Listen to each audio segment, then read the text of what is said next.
반갑습니다. 12월 8일 화요일 큐티 스케치 시간입니다. 오늘 본문은 다니엘 10장 10절부터 21절까지의 말씀입니다. 오늘 본문은 이렇게 시작합니다. 한 손이 있어 나를 어루만지기로 내가 떨었더니 그가 내 무릎과 손바닥이 땅에 닿게 일으키고 내게 이르되 큰 은총을 받은 사람 다니엘아, 내가 내게 이르는 말을 깨닫고 일어서라. 내가 내게 보내심을 받았느니라 하더라. 그가 내게 이 말을 한 후에 내가 떨며 일어서니 그가 내게 이르되 다니엘아, 두려워하지 말라. 내가 깨달으리 하여 내 하나님 앞에 스스로 겸비하게 하기로 결심하던 날부터 내 말이 응답받았으므로 내가 내 말로 말미암아 왔느니라. 오늘 본문은 어제도 말씀드렸듯이 10장에서 12장까지의 이 마지막 환상, 다니엘 거의 노년기, 특별히 한 90이 다 되어가는 그런 나이에 받았던 어쩌면 마지막 사명이라고도 볼 수 있는 그런 내용입니다. 오늘 10장은 그 환상에 대한 환상을 보여주고 그 환상에 대한 해석을 하기 전에 다니엘이 그 해석을 받는 동안, 그리고 위하여 기도하는 동안 일어난 일을 서론적으로 이야기하는 그런 내용입니다. 그래서 우리가 오늘 본문은 기도하는 다니엘, 특별히 이제 3주 동안 작정을 하여 기도했는데 3주 기도 기간이 마치고 천사가 이제 찾아와서 하는 이야기들을 통해서 기도가 무엇인가 우리가 좀 생각할 수 있는 그런 본문입니다. 오늘 그 천사가 찾아와서는 다니엘에게 이렇게 말합니다. 큰 은총을 받은 사람이라고. 은총을 받았다 할 때 여러분 어떤 사람을 보고 저 사람은 참 하나님의 은총을 입었다, 은총을 받았다 이렇게 생각을 하십니까? 참 뭐 어떤 문제들이 잘 해결이 되고 풀린다든지, 또 좋은 일이 생긴다든지, 뭐 그런 것들을 우리가 생각할 수 있습니다. 그게 또 하나님 주시는 복이기 때문에 은총을 받았다 이렇게 또 말할 수 있는 거죠. 근데 오늘 본문에 이제 다니엘이 받은 은총, 참 네가 은총을 받은 사람이다 라고 천사가 말해줄 정도의 사람인데, 다니엘은 어떤 사람이었느냐?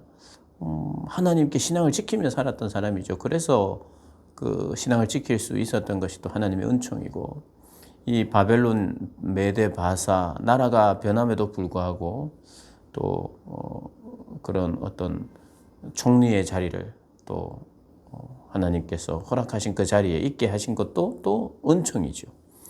그런데 우리가 빼놓을 수 없는 하나님의 은총은요, 하나님께 쓰임 받는 것입니다. 그리고 하나님의 뜻을 깨닫고 아는 것이에요. 이 다니엘은 하나님의 뜻을 알고 싶어서 장래에 되어질 일들에 대해서 하나님께 묻고 기도하는 그러한 시간을 가졌어요. 그런 사람이었어요. 그러니까 은총을 받은 사람이죠. 그리고 이 어려운 시대입니다. 여전히 백성들이 어렵고 본인도 하나님을 믿고 살아가는 것이 쉽지 않은 삶이에요.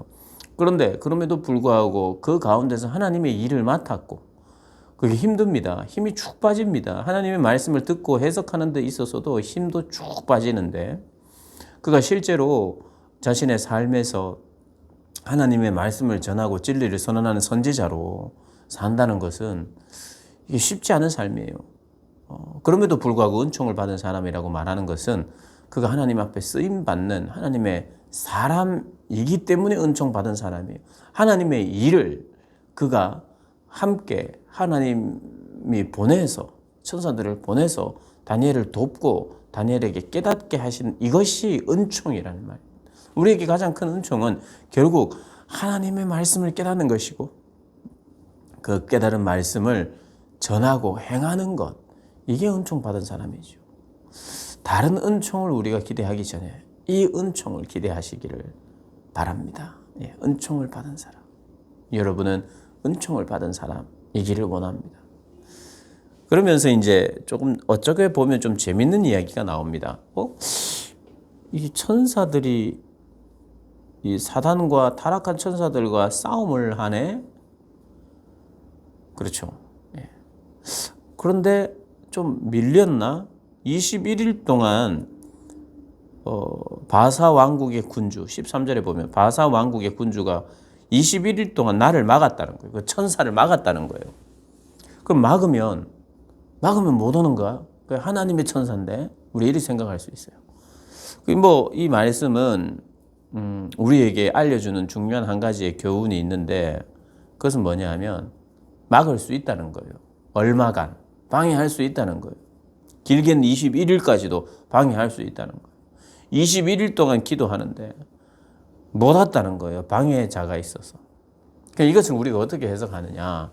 하나님 앞에 기도해도 방해 세력이 있으면 그 기도가 응답이 안 되느냐. 그게 아니에요. 응답은 반드시 됩니다. 그리고 하나님의 뜻은 뜻대로 분명히 이루세요. 하나님 힘이 없으신 분이 아니잖아요. 하나님은 사단과 싸우는 존재가 아닙니다. 싸우면 안 돼요. 다만 이 사단이 타락하여서 하나님의 마지막 때까지 하나님이 얼마간 허용한 허용 범위가 있어요. 왜 허용하느냐? 그거는 우리 인격적인 그 하나님에 대한 하나님을 향한 우리의 인격적인 선택 그것을 위하여 하나님이 허용하신 거죠. 마지막 때까지. 그래서 사단은 방해할 수 있습니다.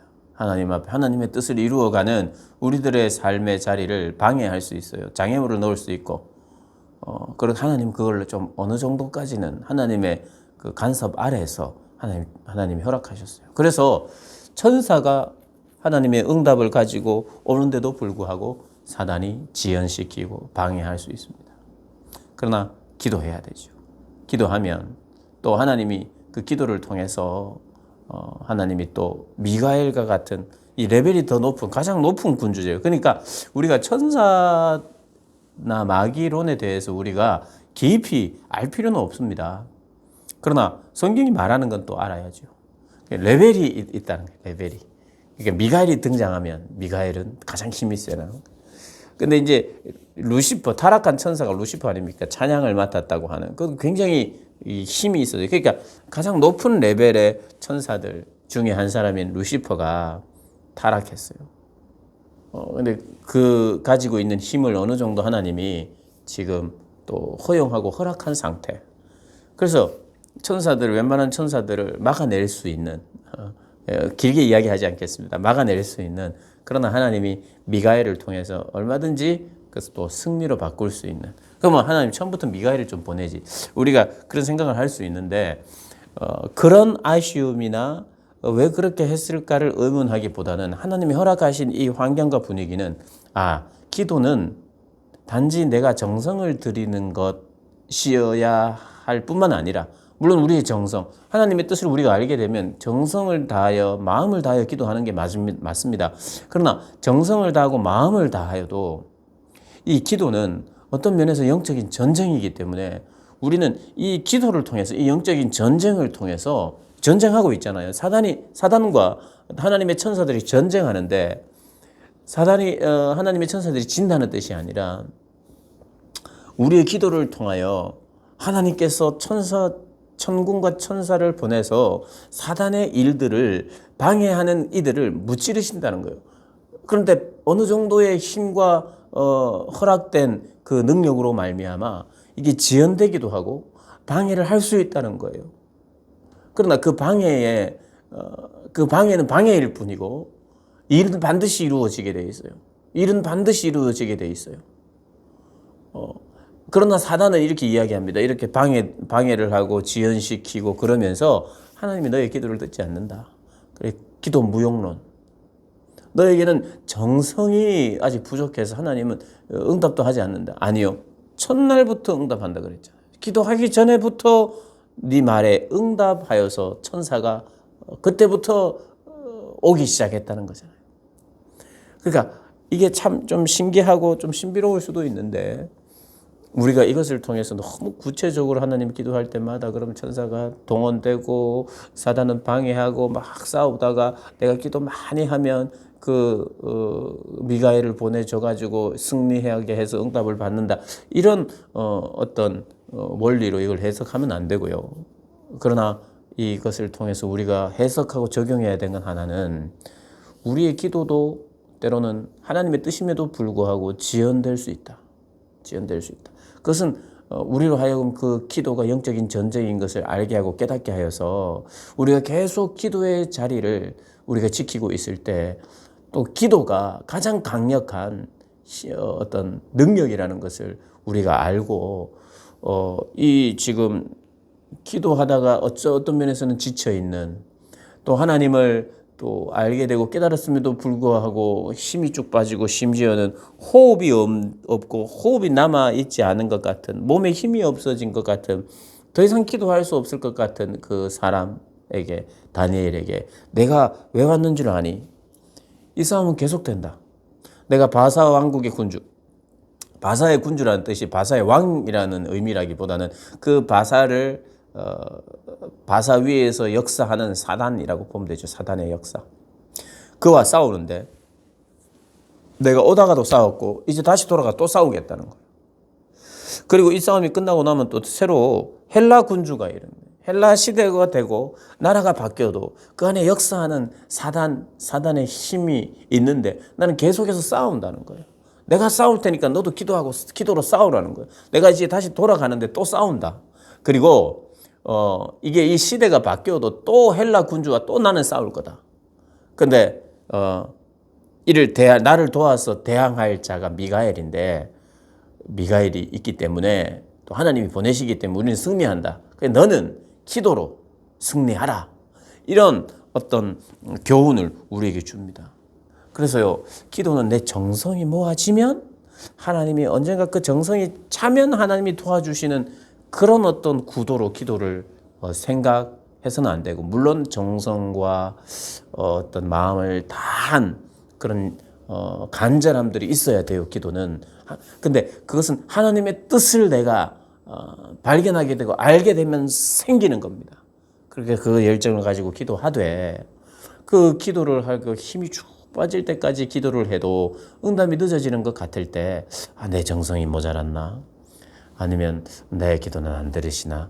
이렇게 생각할 것이 아니라 하나님이 얼마간 허용하고 허락한 범위 안에서의 기도의 지연이 있을 수 있다. 방해가 있을 수 있다. 그럼 하나님의 일에는 방해를 하거든요, 사단이. 하나님의 일인데도 하나님의 일인데 사단이 방해를 할 수 있어요. 방해일 뿐이에요. 잠시일 뿐이에요. 근데 그동안 우리가 무엇을 하느냐? 기도하러. 영적인 전쟁. 그래서 그 기도를 쉬지 않아야 되는 거예요. 오늘 본문을 우리가 다시 한번 좀 잘 살펴보면서요. 은총을 받은 사람이 누구인지, 무엇인지. 그리고 기도는 정성이 아니라, 여기서는 정성이 아니라 기도는 전쟁이니. 너에게 영적인 전쟁터에 늘 있고, 이 영적 전쟁터에서 한번 승리했다고 해서 끝이 아니라 또 그 다음 또 헬라 군주가 등장하고 그 다음 로마 군주가 등장하고 그런 계속적인 영적인 전쟁 가운데 있다는 것을 기억하고 나도 지금 다시 싸우러 갈 거니까 너도 기도로 싸워라. 그래서 너에게 새 힘을 주는 거예요. 새 힘을 주고 기도할 힘을 주고 하나님의 말씀을 들을 힘을 주고 깨달을 힘을 줘서 앞으로 이 미래는 영적 전쟁의 연속이다. 그리고 새로운 나라와 강대국과 강대 왕들이 선다 할지라도 영적인 전쟁의 승리자는 너희다 라고 말하는 그런 말로 시작한다고 보시면 되겠습니다. 오늘 이 말씀 다시 한번 묵상하시면서 또 그 기도의 능력을 경험하고 그 기도의 능력을 증명하는 그런 복된 여러분들 되시길 주님의 이름으로 축복합니다.